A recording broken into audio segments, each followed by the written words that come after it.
श्री स्वामी समर्थ. नमस्कार मंडळी. आज सकाळ सकाळी मी पालक निवडायला बसले आहे. पालकची भाजी करायची आहे.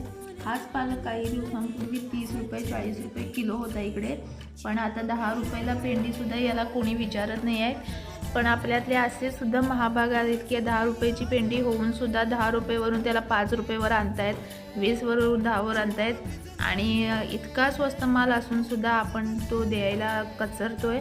असं करू नका, कारण तो पिकवणारा जो शेतकरी असतो त्याला फार कष्ट करावे लागतात आणि इतक्या थंडीत इतक्या ह्याच्यात सुद्धा ते आपल्यापर्यंत पोहोचवणारे जे भाजीवाले असतात त्यांना सुद्धा कष्ट पडतात.